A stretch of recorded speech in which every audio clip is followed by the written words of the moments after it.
welcome back to week 3 of security management, where today we're going to be looking at risk management and how we might think about risk across and through enterprises. So we're not just going to be talking about information security risk, but how that complements and aids broader enterprise level management risk. As a reminder, please remember to do your attendance. So we're going to do that by having a very, very elementary introduction to what risk is. Then we're going to look at systematization of risk. You'll notice my favourite word is systematization. It will be frequently repeated. There's a whole unit last week about systematization. And then how do we organise enterprises or other organisations to handle and understand, treat, etc. risk? And we do that primarily through risk assessment, which then feeds into the rest of our prioritisation that we have in an information security management system. And that systematisation helps us understand, well, what risk treatments do we wish to apply? At what cost? At what impact do our limited resources help us achieve? And then we need to review risk continuously.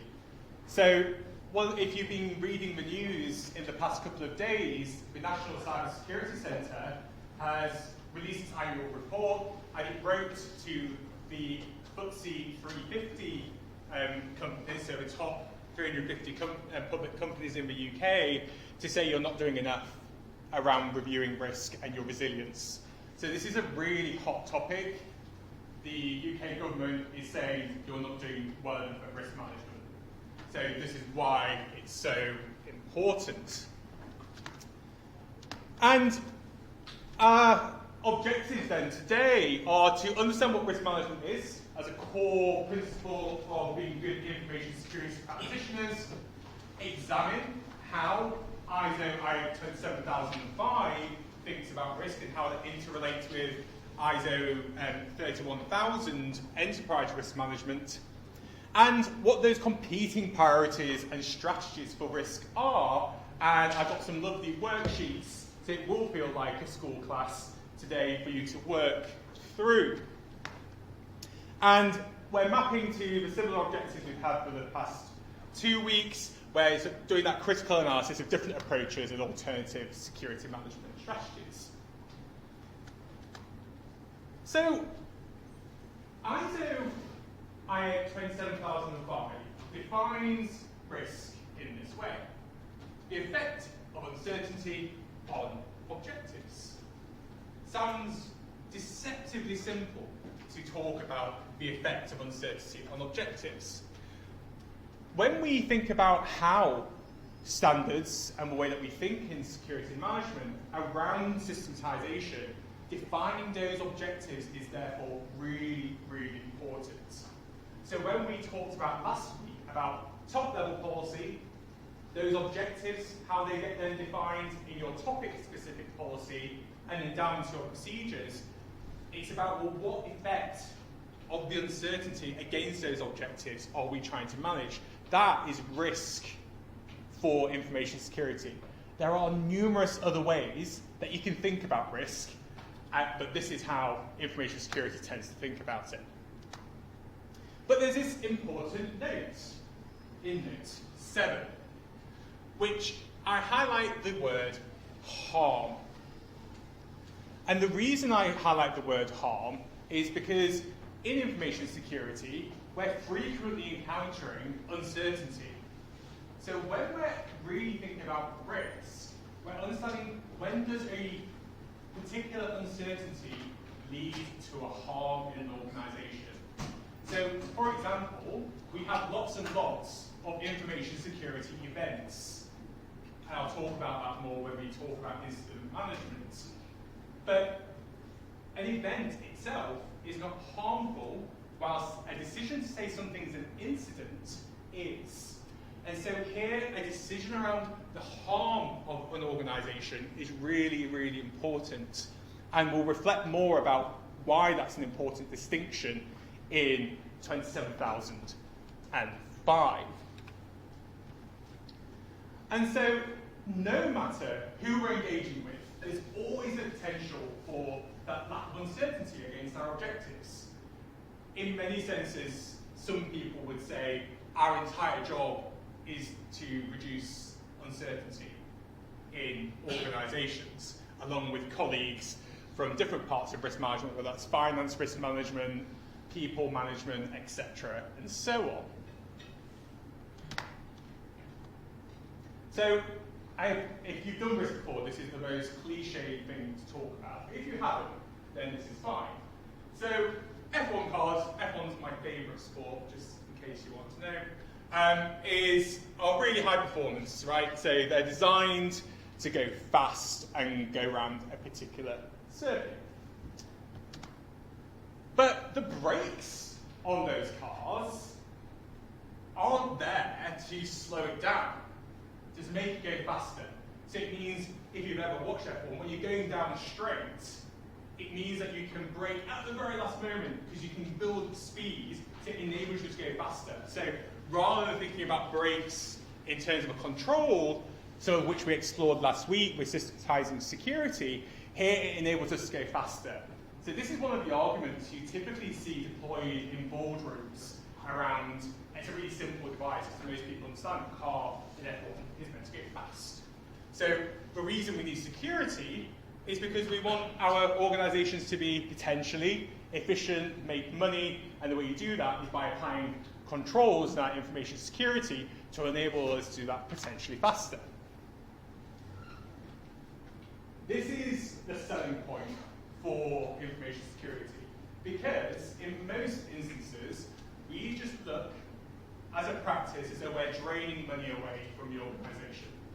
It's really sometimes difficult to justify why we exist, because we're a cost center. What do we productively produce for the business? Well, we enable other functions to go faster. So we're an enabler of an organization. And this means that we can move into a more positive frame of how we do security in organizations. And in almost all instances, everything that we do is informed by a risk calculation of some form. Whether we make a business decision, whether we think that looks anomalous, but it's in certain thresholds and therefore we're not going to activate it.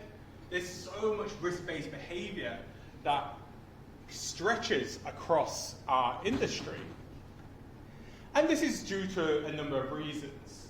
If we think about the complexity of the environment we're working in, we simply, despite promises otherwise for many years now, we can't model the entire environment that we're working in. So as much, for example, zero trust networks offer a particular view on this, for those of you who know about them, they only zero trust an element of a system. So here, that complexity means that even though we might have some tools, we can't do it effectively across the entire environment that we're interested in. And so you could think about operational technologies, the legal and regulatory side, zero trust is not really going to help you there. So it's a partial answer to how we might do risk. And so that uncertainty that comes from the environment and the range of different disciplines that we engage in mean that we have to always prepare and be considerate that we're going to have an information security violation at some point. Pretty much every single organization has an information security violation. If you don't remember what I meant by violation, watch my lectures previously, because that's our lives. And so what therefore do we do to recover? And that's where the debates around cyber resilience have become really strong over the past 2 years in particular. And so the controls that we explored last week are there to either modify or maintain risk. Might sound simple, but the maintain was only introduced in 2022 or 2018 and then implemented in 2022 in the controls, because before it was always about modification.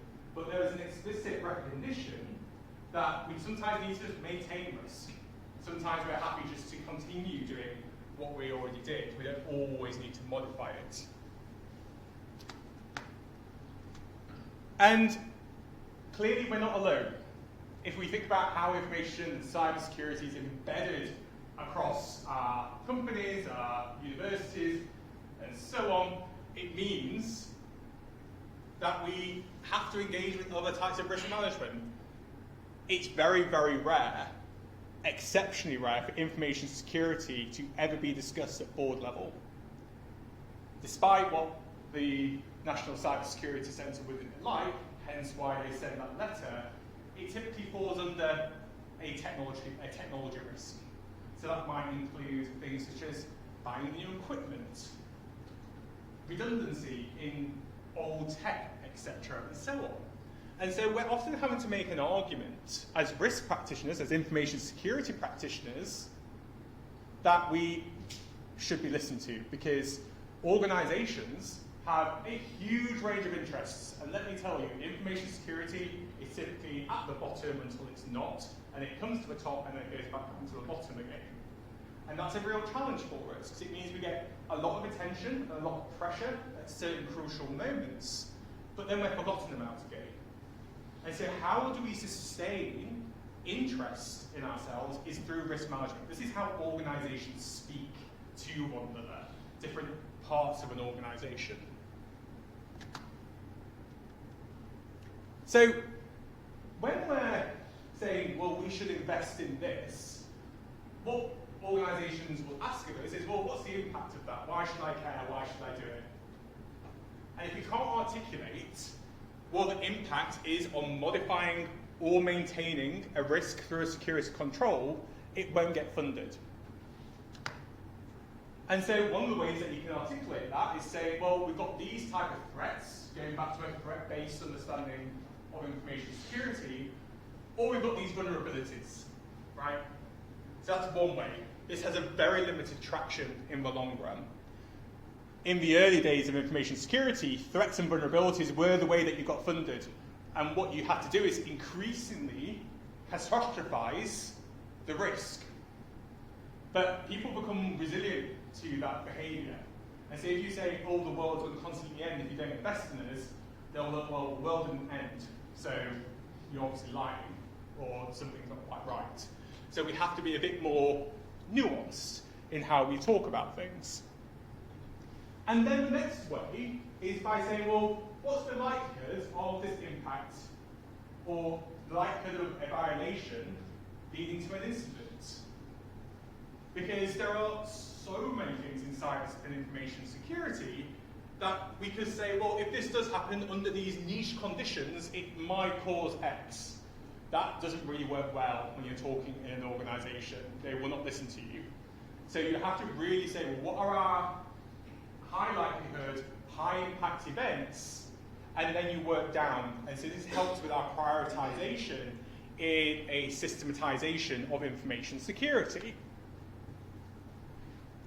And this is clearly the least perfect thing going. Despite all the fancy tools that you will see on the market for managing risk, it's all often a finger in the air. You can have quantification, definitely, but the vast majority is, I think so, this sounds about right. And at board level, it becomes even more like this. So don't think numbers are going to save you in this particular debate. So one way to think about this, and this is the one that you tend to see in textbooks, is risk is equivalent to impact times likelihood. Sounds great. This really works for safety. Doesn't work quite so well in security, because we have a lot of unknowns. Safety typically has really good sense of the environment that it's working in. So for example, this set of stairs, right? So we know that there's a certain likelihood of how many people are going to fall down them. This control here, roughly know what's going on.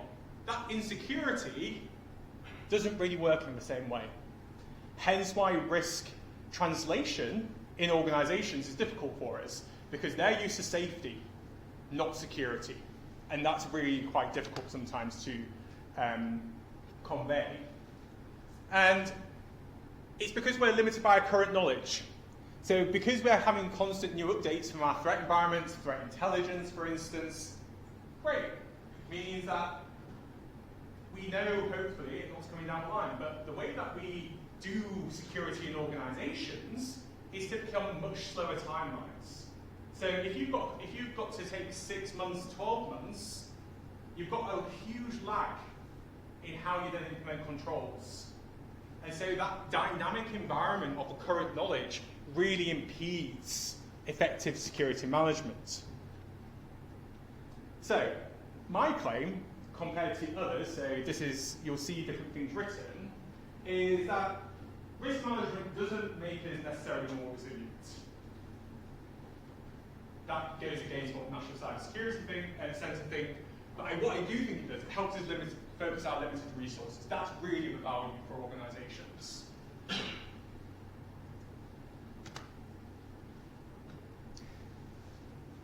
So, a bit like information, risk is a theoretical property. There is no such thing as risk, it's the resultant process of something else. And we can talk about things such as inherent risk. So the risks that happen without any treatment. So without any controls, these would be our inherent risks. And there's a risk that exists without treatment. Ooh, why is that not working? There we go. So at the start here, we've got the untreated risk, right? So no modification, no maintenance, no controls. And then one of our aims as information security practitioners is to say, great, we've got a control that brings down the risk, and that risk is controlled. It's not eliminated, it's very difficult to eliminate risk. And then we maintain and review it, and it goes up and down according to the environment. But this means that we need to constantly review what our control's effectiveness is to manage the risk. So we can't just put something in and say, great, happy, I'm done, we'll just leave it, that's dealt with that particular risk. And so these are what we call the residual risk that comes after a control. Any questions on my very elementary introduction to risk? Fantastic. So, I promised you worksheets, and worksheets there are. So, here we have a case study of a company called Zova Furnishings. And Zova Furnishings is a Polish company based in Lublin. And we've got a series of tasks today to help you work through a practical example.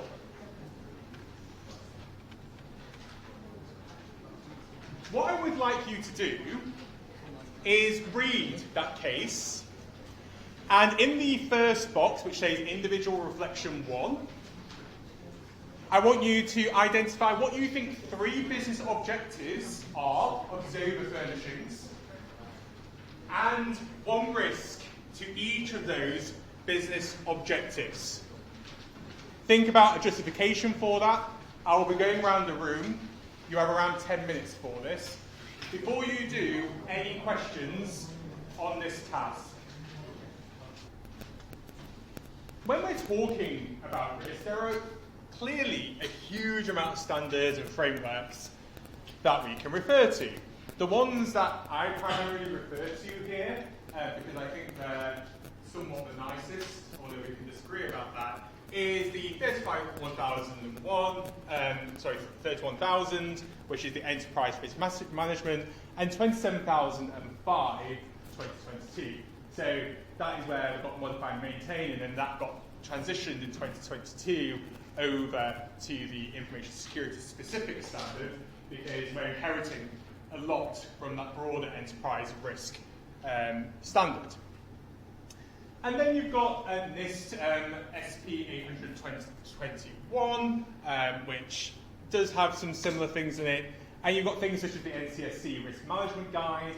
And as of yesterday, NCSC released a whole raft of new resources on how to do risk management that I will link to on the Moodle page after today's lecture. And then you've got just a huge range of things. So ENISA, for those of you who don't know, is the EU Cybersecurity Agency, and they have a risk management framework as well. It's so core to doing information security, there are a huge amount of different ranges of them. And as I said, this particular standard is around enterprise risk management. And it's not even IT related at all. It has nothing to do with IT. But the reason why it's important to know this is because most people do not speak information technology nor information security in an organization. So we have to do a lot of translation to fit into the frameworks that enterprises already know about.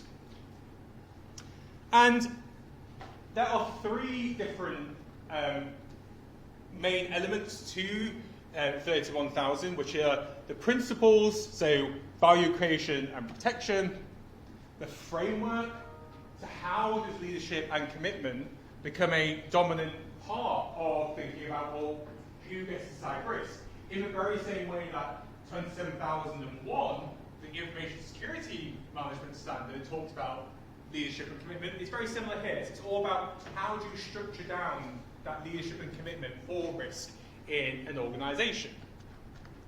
And then we have processes. So how do you do this particular work? And so, in summary, that is how 31000 is structured. And they suggest this process, right? So the things that we all know about. So everyone's heard of a risk assessment, filled one in probably, we all know. And what this standard says is that there's risk identification. So what is it that we're trying to understand? How have you analysed that particular risk? And how have you evaluated the impact of that risk? And that, for 30001, is risk assessment. That's what we do in those. And then you have risk treatment. So how do you modify or maintain the risk through the use of controls? In our case, security controls. But you have to do it within the scope, context, and criteria of the organisation that you're working in. There is no organisation that should have the same risk assessment because there's a range of different objectives. So there isn't a template in many senses. There's structures or frameworks, but there's not going to be a fully filled template for risk assessment. And then you need to make sure that you're recording, reporting all of these things. So when you do implement a risk treatment, a control for us, then that's recorded and reported somewhere. So it's known and acknowledged what that control is doing to modify or maintain risk. And we need to monitor and review that. So if you think about cyber resilience and that we're always vulnerable, there's always going to be a security violation, then we need to make sure that we're monitoring and reviewing that. And finally, making sure that we're communicating that. If you don't communicate what you're doing, then it means that part of it that actually builds at risk in its own right. So this is how enterprise risk management is understood in general, without information security. But there are some slight changes that got transposed when it moved from this standard into 27005 2022. And it's here. So these two risk decision points exist in 27005. Anyone got a reason why you think that risk decisions may have been added? Yeah, exactly. So it enables us to revert back as well. So one of the things that in information security we often want to do is understand how do we go back to a particular position. And it also means that in a really fragmented organisation, you know who has made that decision, right? Because if it's come from someone very senior, then accountability shifts and responsibility shifts as well. So understanding how you're doing those risk decisions is really, really important. And out of this comes all the documented information. So unlike recording and reporting, which isn't quite the same as documentation, because that documentation is typically a long-form written piece of writing, that's different to recording and reporting, because that could just be a database, for example. Whereas this is actually, in a long form, really explaining why we've taken decisions. This is why it's different to the enterprise standard 31,000. So there are two key ways in which 27005 thinks about risk. The first is event-based. So here it's that you've got, for example, ransomware. If you suffer a ransomware attack, what would be your impacted services? No, I'm not saying that right. I can't say the word. Impacted systems, and it means that you can work out how risk cascades across, right? So do you have key infrastructure where if that's affected, it starts affecting other systems? And so event-based risk management follows, in some way, the threat through a system. And then you've got the asset base. This is the more conventional view. You have assets that you record, and you say, well, what risks do I have in these assets? So what vulnerabilities, for example, does my server have? And so that's where you would do that type of work. And these two are, I find, very interesting in that they work together, right? So rarely would you just do event-based or just asset-based. And they relate to the things that we talked about in our first lecture, between the threat-based and the objective-based, broadly. I would say the threat-based is event-based, and the objective is asset-based, right? Because you're trying to establish an objective for your assets to perform well in multiple different scenarios. So you've got this kind of split existing across multiple parts of the ISO standards and elsewhere. And across all of them, we have to make sure that we're iterating across the different risks, across the event-based, across the asset-based. And the reason we want to do this is to increase depth. So if we do it one time, we're unlikely to actually understand what the full risk of that is. We might miss some vulnerabilities, we might miss some interdependencies, especially important when we're talking about supply chain security. So what we have to do is do this repeatedly. It's not a one-time exercise. But obviously we can't constantly do this, otherwise we spend all of our time just doing risk management, and that's not really productive. So we have to work out, well, how much do we need to know? And that is somewhat of that finger in the air. That doesn't have a science behind it. And so how often you do your risk assessment process depends on the organisation. Until the organisation thinks that they hit a certain risk tolerance level for the organisation.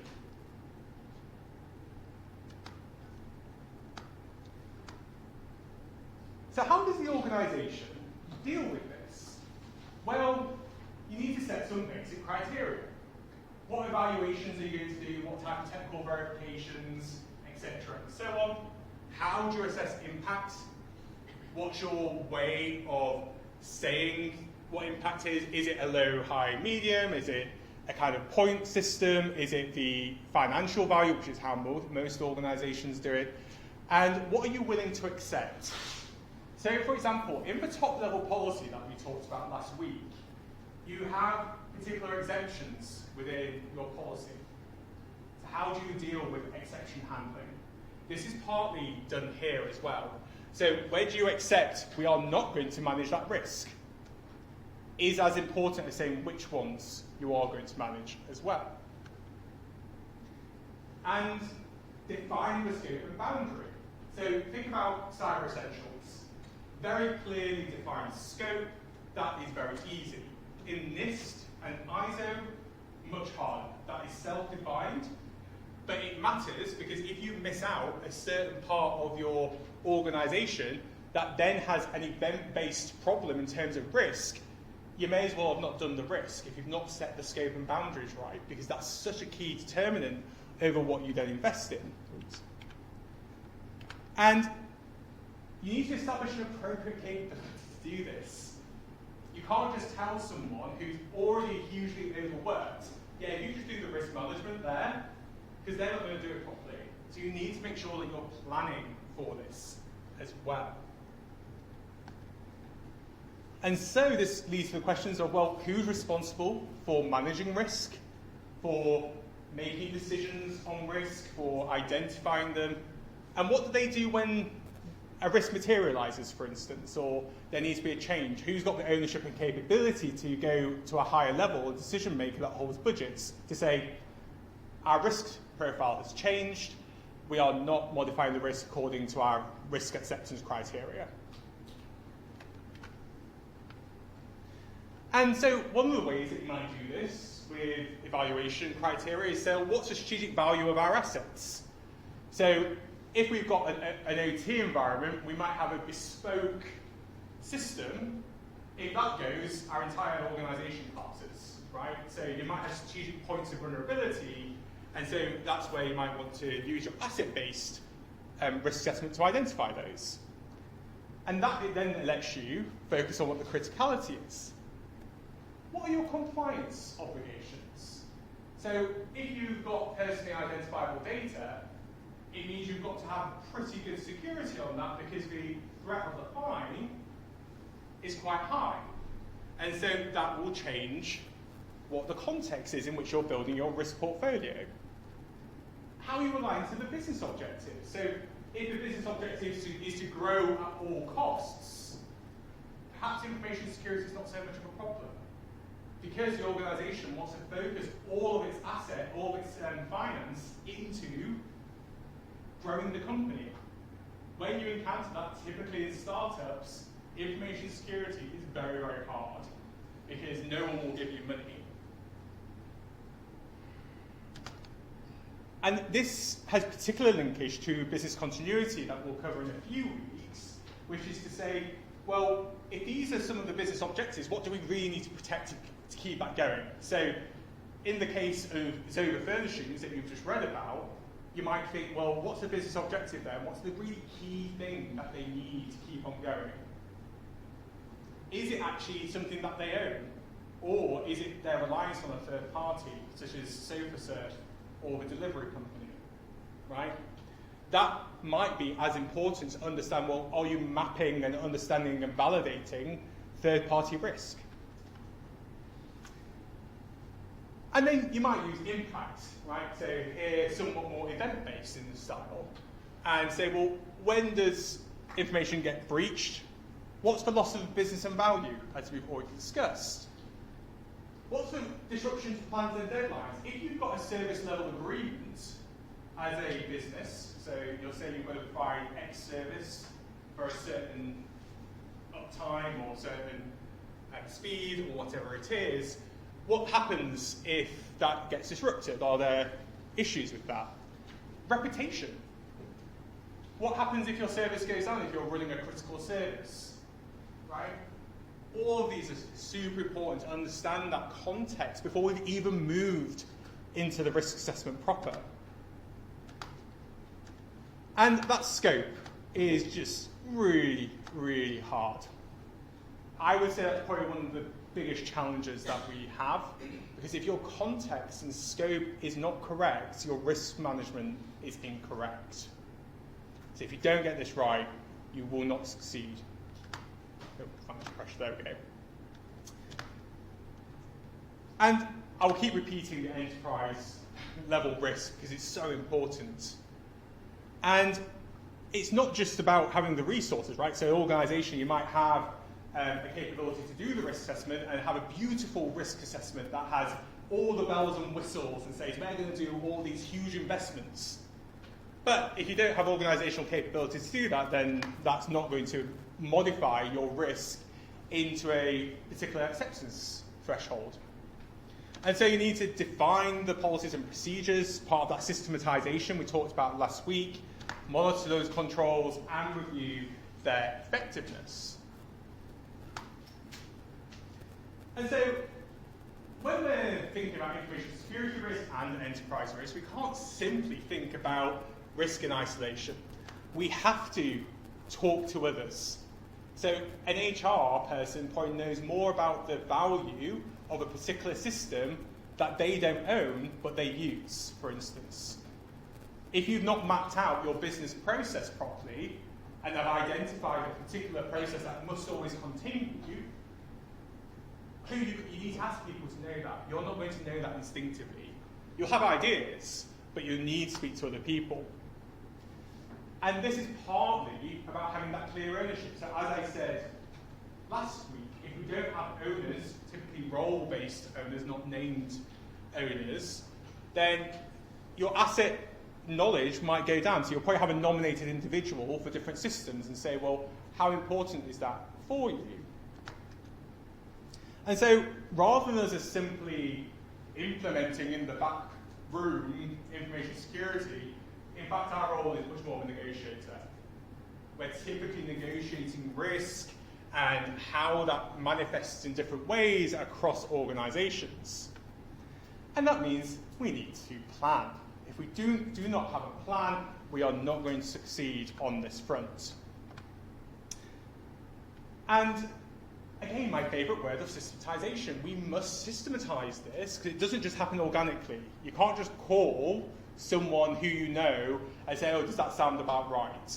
Admittedly, you will do that sometimes, but most of the time you should have a structured plan in which we have regular engagements with different business owners. Oh, I even got ahead of myself. And that might be done individually with heads of department, for instance, or you might do it as groups of assets and bring kind of interest groups around certain types of assets to say, okay, you've got a dependence on this, what do you need if it goes out, what happens, etc., and so on. So in many ways, your risk assessment also links into your incident planning, your business continuity. This is why I do this now, then we move on to the fun stuff later. And the lack of documentation is always a problem. No matter where you go and wherever I've been, I've always asked, have you got a plan? And the organisations where I've been a consultant will go, yes, here's the plan.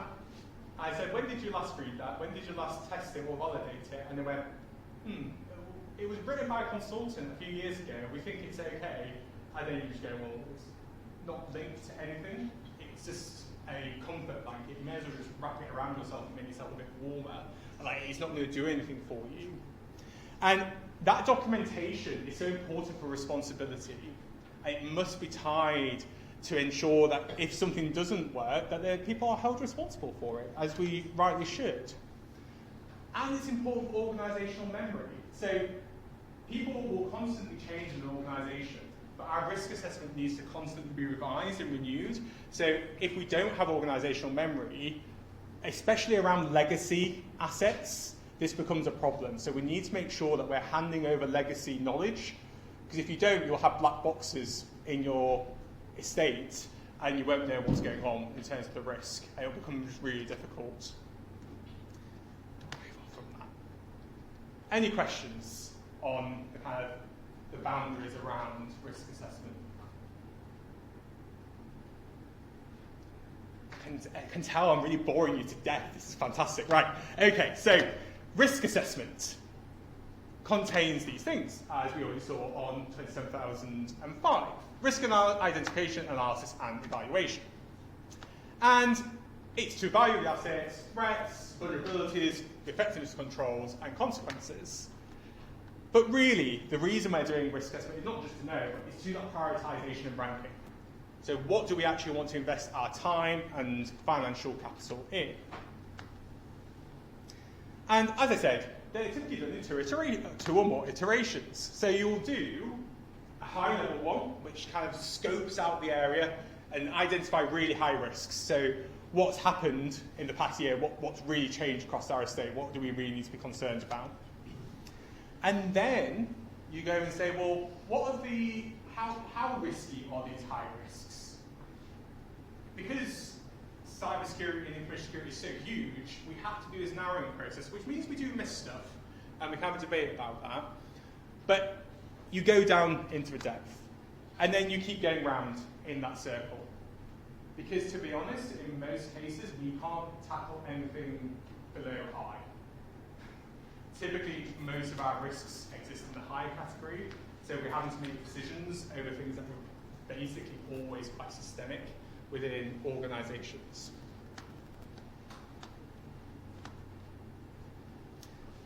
I'm not going to talk too much about risk identification because it's quite clear and you can read the slides. And I'll do this for a few of them.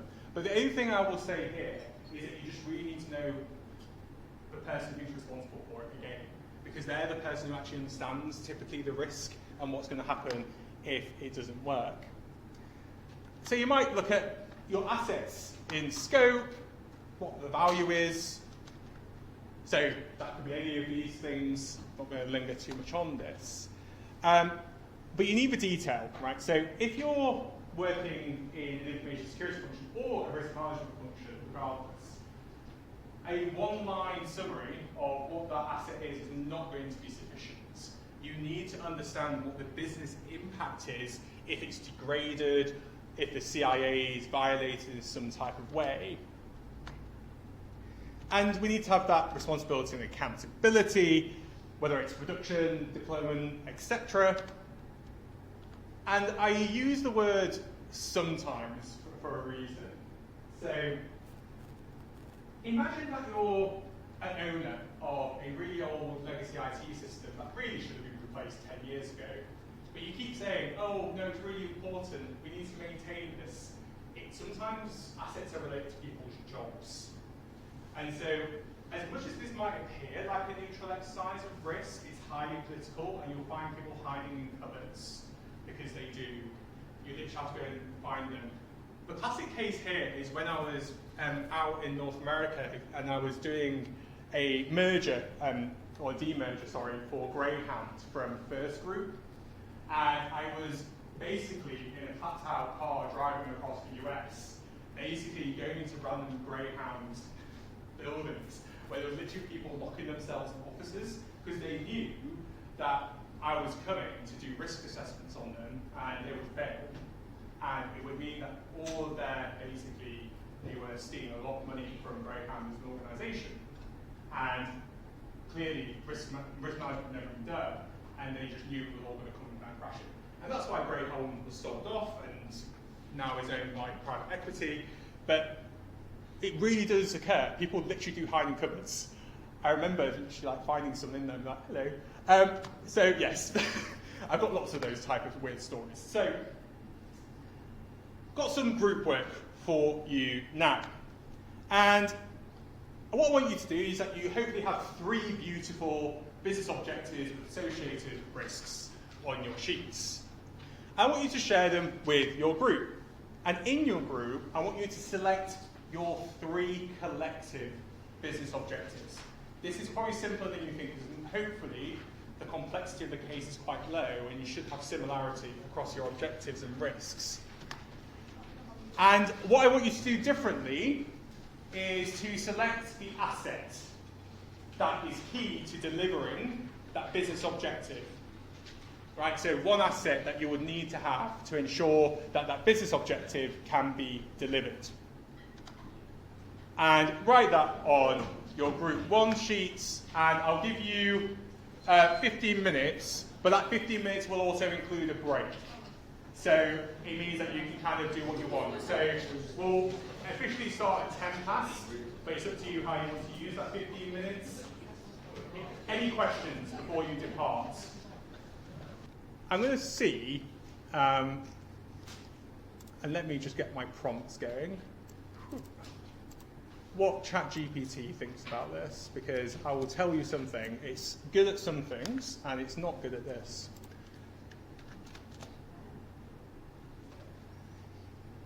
And whilst that's thinking what it wants to do. The reason I want to do this is because it does tend to come up with very, very similar things. And it's really good at these type of cases. So this is the type of thing you'll get in an exam. Roughly that length of case study that I provided is basically the length I do with all my cases. It will be a bit more detailed in reality. I'll make it a bit more complex. And ChatGPT apparently can't do it today. It is really good at these type of scenarios where it's contained, because AI is very good at contained understandings of context. So the context establishment piece, for example, is really difficult in real life. Because where do you get that information from for a risk assessment? So as much as it produces really sensible sounding stuff, which I hope will appear at some point, although it didn't do it in the table like I asked, so let's try and put it in the table. Oops. There we go.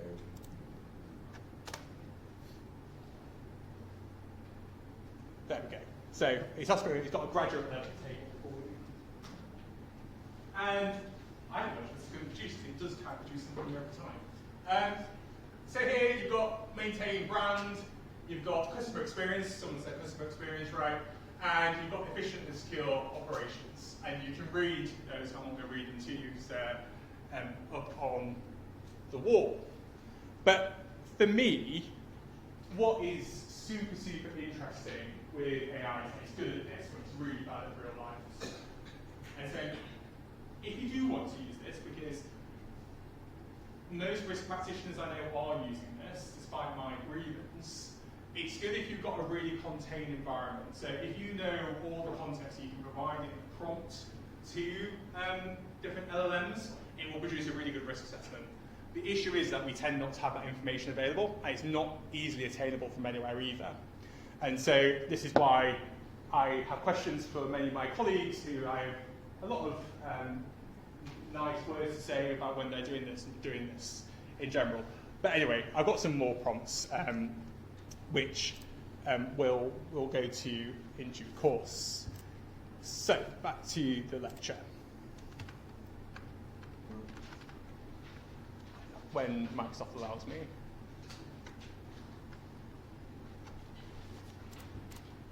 Okay, we did that. Okay, so let's go a bit more into the risk assessment, and we'll start building up a bit more about what Zova Furnishing should and shouldn't be doing with its risk assessment. And quite clearly, we need to identify our threats and the harms against them. And they can be identified generically or by type, depends on what you want to do. So you might say, for example, unauthorized actions, physical damage, etc. This fits more with an objective-based understanding of information security. And then you might have individual threats within a generic class. So you might say threat actor if you're a large organization that's got potential geopolitical interest in you, and you might track it by actor or type.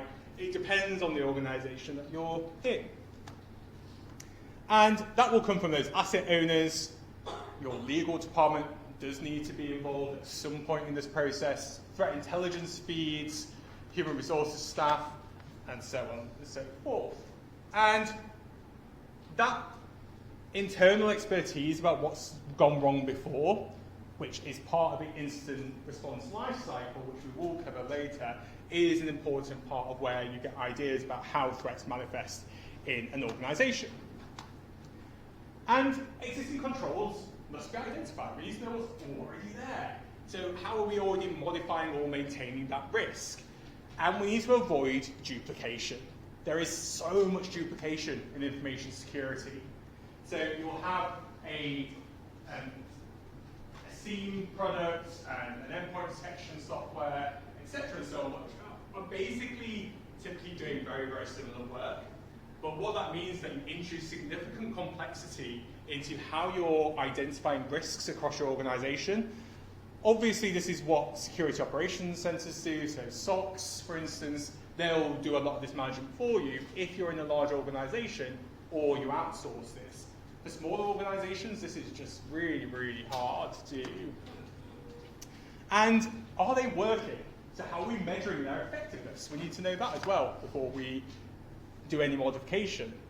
And so if they're not, then we need to potentially reconfigure them, or whether that's even appropriate. And importantly, the current controls must be treated the same as potential future controls. The reason being is that someone will say to you, oh yeah, but we've already got that, we've already paid for that, and it seems to work, but it's probably not working. And so you need to have genuine conversations about particularly contract lengths on any software licenses that you attain. This is less of a problem today because most software licenses are annual or even less, and it means you've got that flexibility. Also, controls can be ineffective when implemented. What might be an example of a control that would be ineffective when implemented, do you think?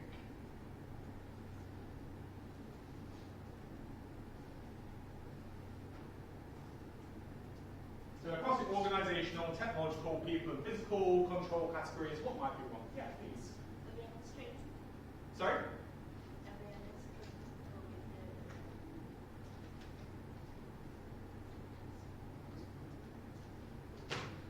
Anyone else? Yeah.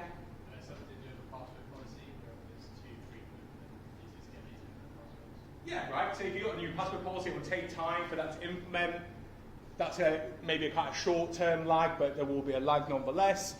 A lot of security awareness and training typically takes a long lead-in for that to actually have an effect. So if you're looking for a quick turnaround on changes in security behavior, security awareness and training is not going to do that for you. That takes a long time for that to actually become effective.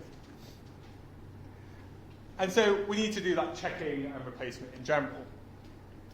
And that's really the reason why we don't change is cost. For most organizations, it's typically cost. So we need to review that documentation, and that's why it's important.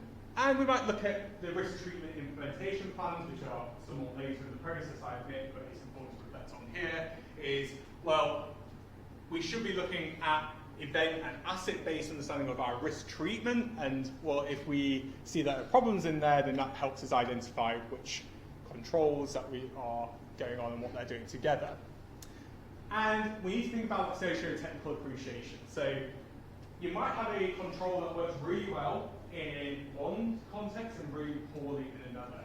And this is where a lot of technology solutions providers are particularly bad.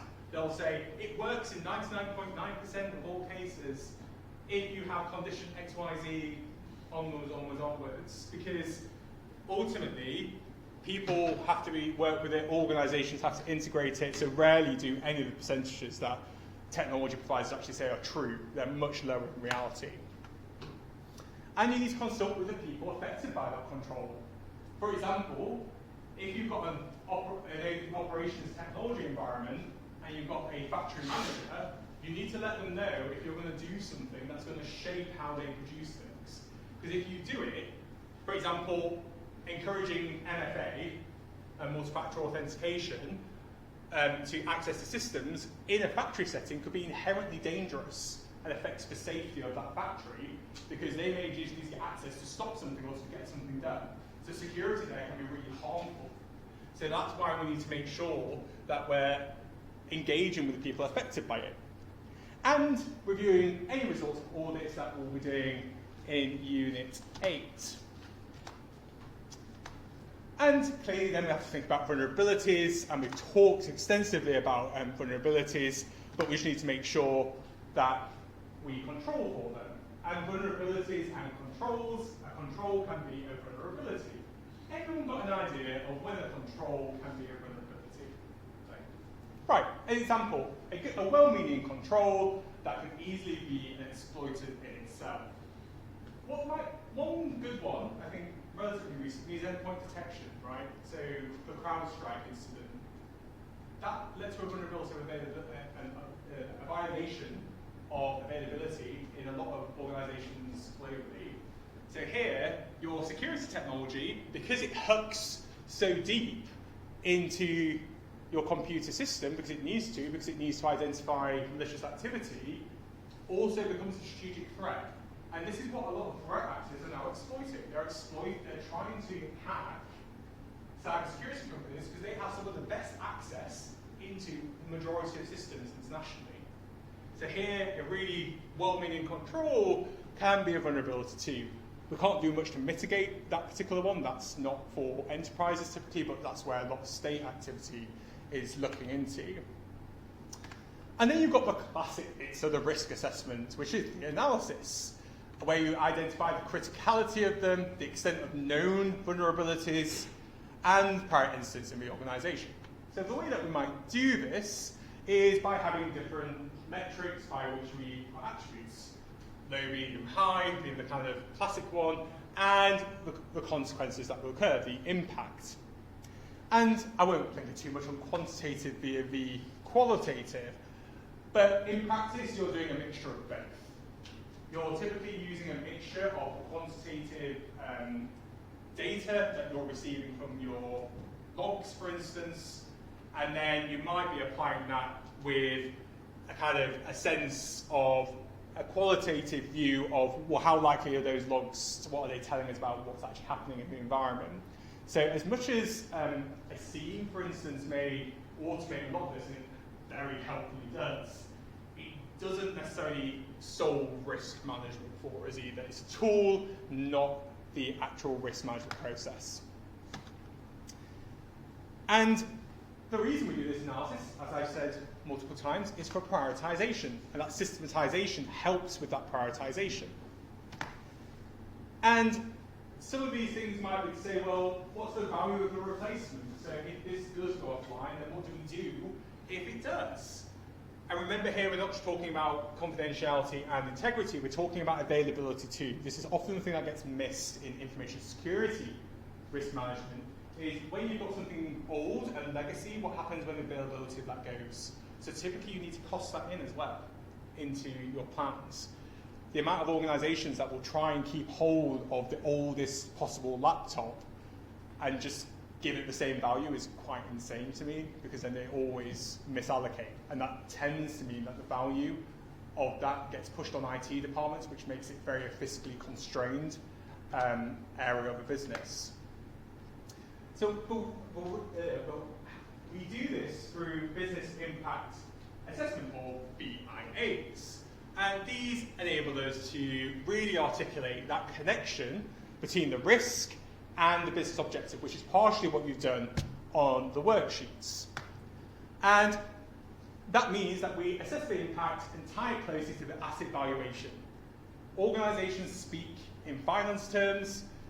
It doesn't matter how much you catastrophize something, they want to know what the cost is in most circumstances. And clearly that's going to vary. And so that's why we need to do it across and deeply for different types of scenarios, especially in the event-based understanding of risk analysis. And so we need to do it for all relevant incident scenarios and assign values to the likelihood and impact of doing this. You can do this to an extent.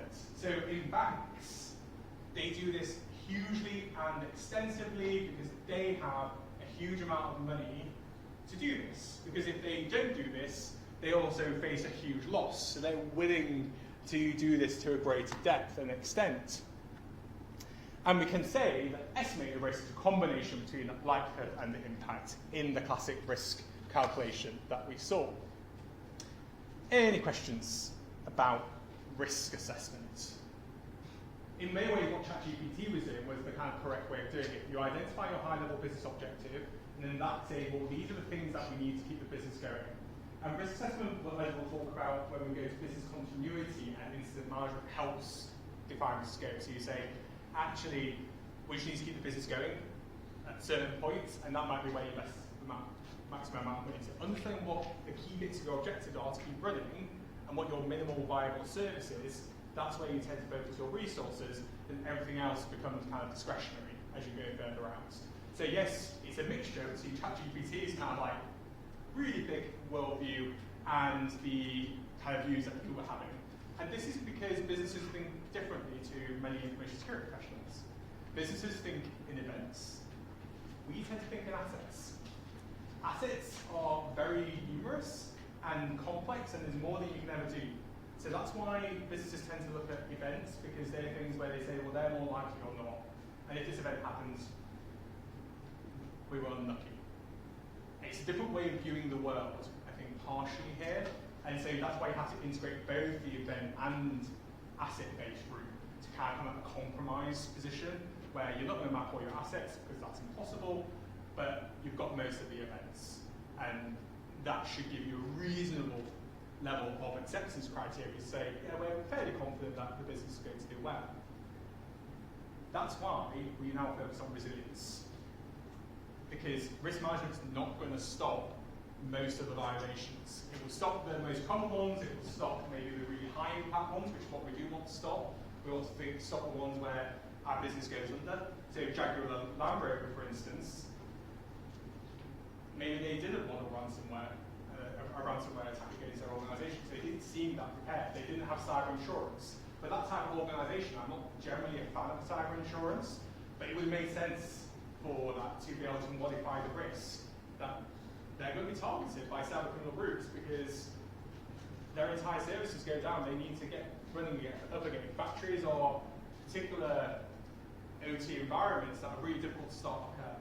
So they're a real target for cyber criminals because they have learned that that's a great place to go because if you stop it for half a day, you've probably stopped it for a week, right? And so that time lag on the impact of that particular organisation means that they really should be thinking about this event. Maybe they did. I'm not commenting on their risk management process, but clearly they struggled when this occurred.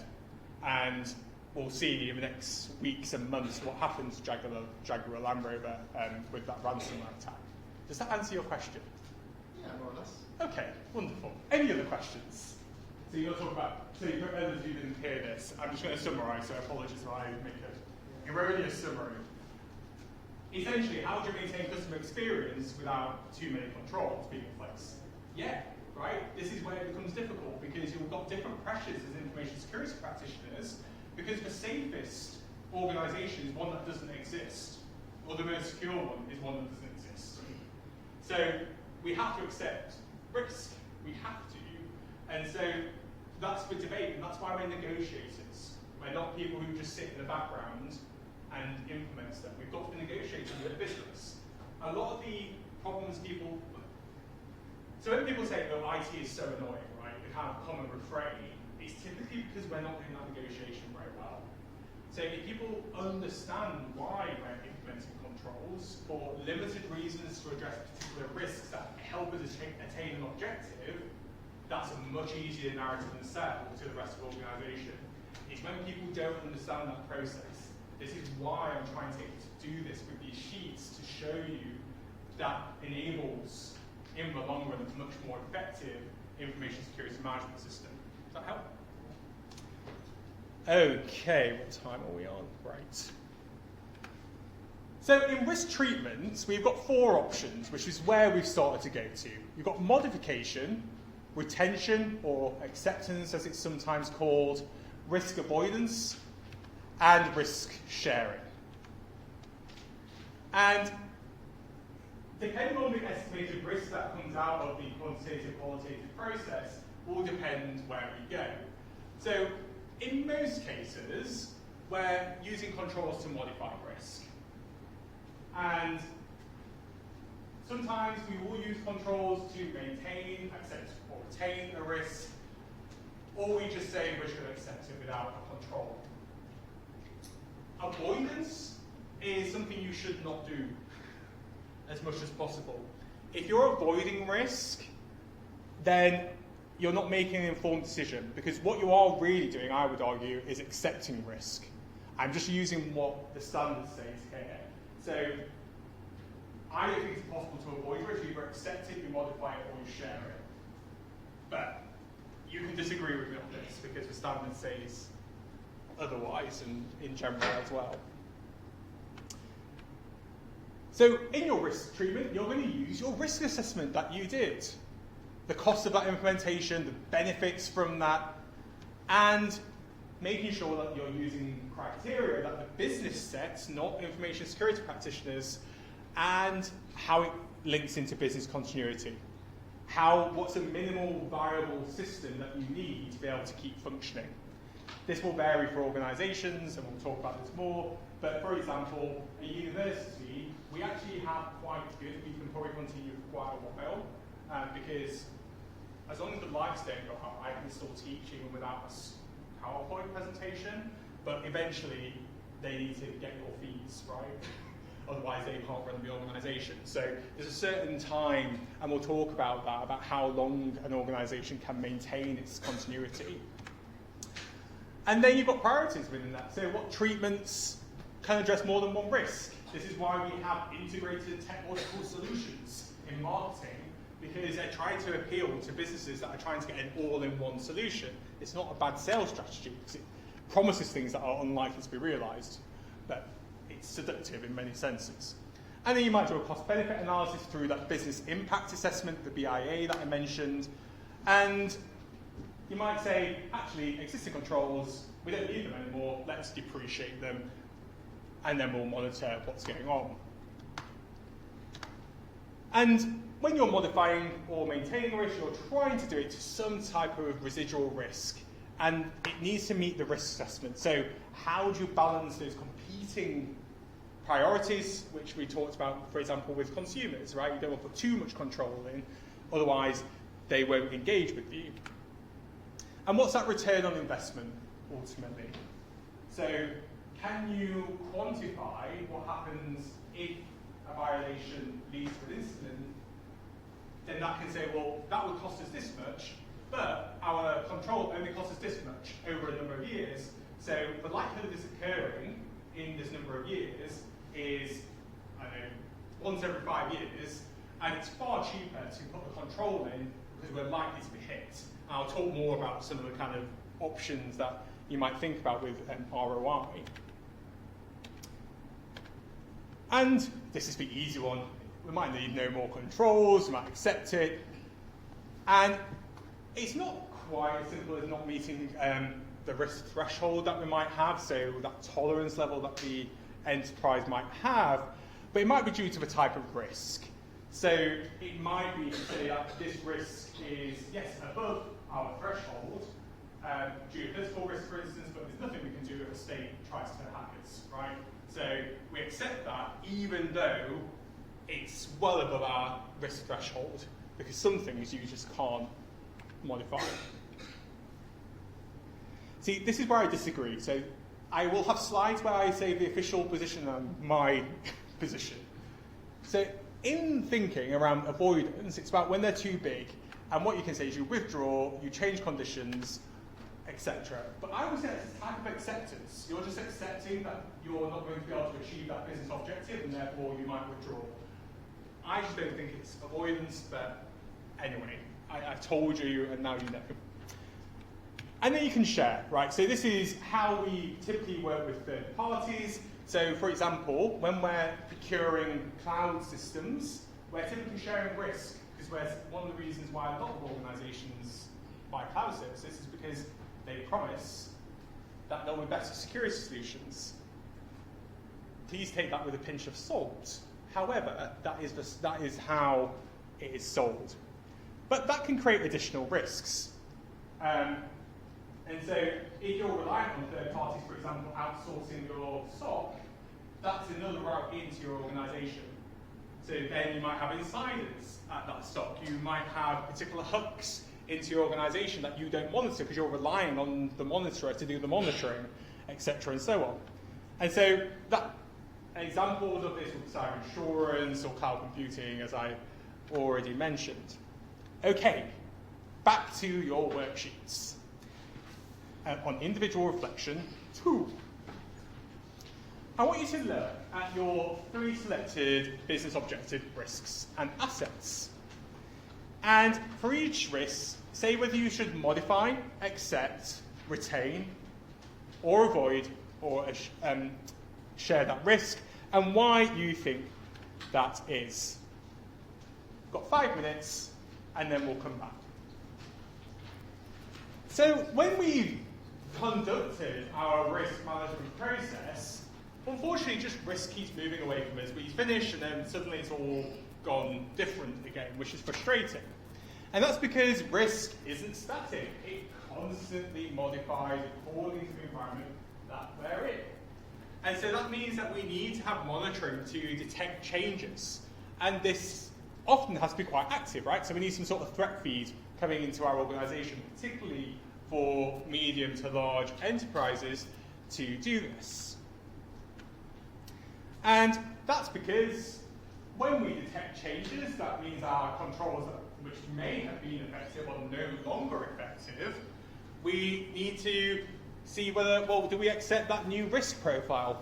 Do we need additional controls?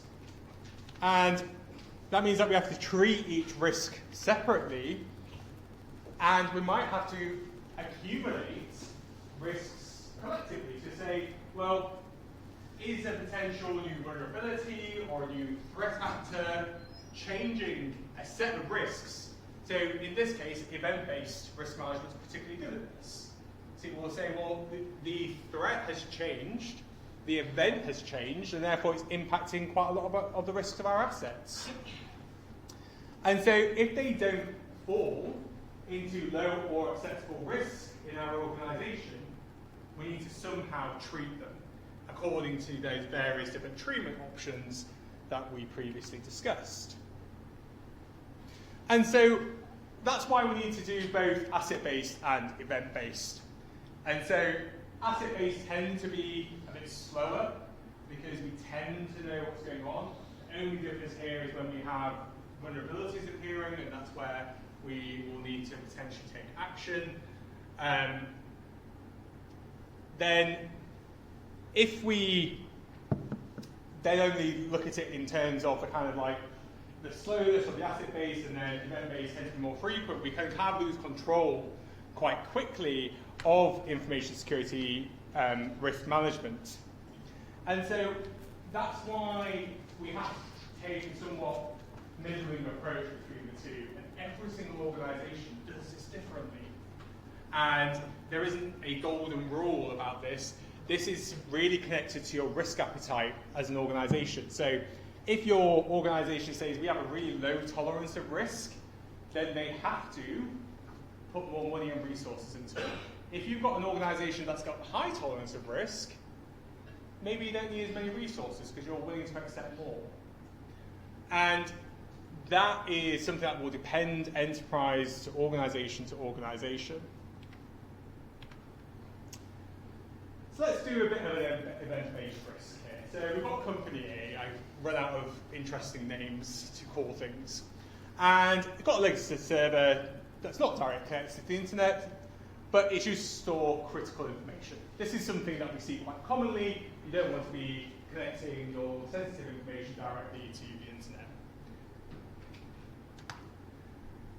And an asset-based would say, well, there's high value to the asset, but limited risk due to a physical location that can be kept online, right? So if you just look at it individually, yes, it's far away from the internet, potentially, maybe multiple layers. It's in a relatively safe location, potentially, and it can be kept online because the availability of electricity is quite high. Okay, that makes sense. But for an event base, you might then look at ransomware and say, well, actually, you might see an attacker hopping between different systems. So as much as that asset owner will say, well, there's no explicit vulnerabilities on my system that should need addressing, an event-based view would say, well, moving through the organization through kind of common TTPs would be something that really does impact this. That's why you need to take people who are asset owners in, because they typically know the details and the weeds a bit more. But then you need to kind of sit across and say, well, how does that sit across our organization? Where are the interdependencies? And that's where asset owners tend to be less effective. Hence why you need to do both of these. So, on to some group work. Oh, who said yes? Fantastic, exciting. So Zero Furnishing here is a couple of years later, and Casper is now CISO, who's got a small team basically, and they're reviewing what to do with their risk assessment. Now they've got full integration. So in groups, in the group reflection 2, you've got 2 boxes for 2 event-based risks that might impact this. Do not do ransomware. I don't want to hear ransomware. And provide your assessment around why you think that particular risk is high, medium, or low with a justification. And I believe I've given you 5 minutes. I thought I did. I thought I was being nasty, and I was. Okay, 5 minutes. In practice, what we've done through the worksheet is really kind of get a sense of how risk may operate differently. So we've explored it through an asset-based view, an event-based view, and how it connects into broader organizational or business objectives. And there's no single one way of doing risk assessment. That's really, really key. We have to build it up ourselves. This is why in most large organizations there will be a dedicated risk function, and they will actually do a lot of this with you if you're an IT professional. And so you're not expected to do this alone. How helpful that is up for debate, but people who've got that experience, so I'll leave that for you. But you have to systematize it in your organization. Because of that diversity in how we think about risk, we have to provide structures and guardrails for people to be able to do it effectively and consistently across the organization, because we may want to measure it. And if we can't measure consistently, we then get poor feedback loops in our risk management process, which means that we inaccurately apply our controls and treat risk.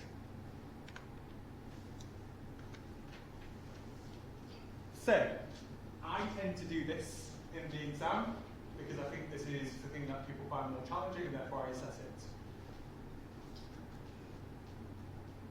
I do give you lots of clues in what's in exams.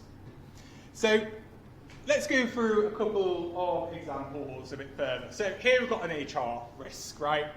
So you might say you're going to define the risk assessment method, identify the risks, assess the risk, evaluate them, and identify possible controls. So here we've got a scale of 0 to 4, according to low chance to very high chance. And we've got an impact scale of 0 to 4 as well. What the impact is. No need to really think about that too much. There are 5 possible risks, potentially in this HR example: identity theft or forgery, to bypass controls, misuse of disclosure information, that was mentioned previously, employee departing the information assets, that happens loads, that's where your data leakage protection tended to work in the past, but becomes increasingly difficult with the amount of information and data. Keeping access to information assets after departure, and being granted wrong access levels. So that goes to the least privileged principle for Stotzer and Schroeder in 1975. And these are arguably threats and not risks, but I'm not going to linger too much on that. So, what we're going to do is combine likelihood and impact, and we'll add those together.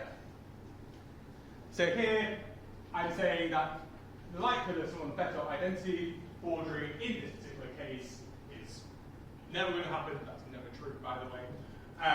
And then you get some sort of output as such. And we could prioritize these according to these numerical values, right? That would be great. Simple. Just have a numerical value. This helps us say that these are the most important versus not. But then if we do it in risk scenario, then we get a slightly different view, right? So here you might say, well, you've got robust source identity controls, etc., and so on. I'm not going to linger on these slides because you can read them at your leisure to kind of get a bit of sense of what is the detail here.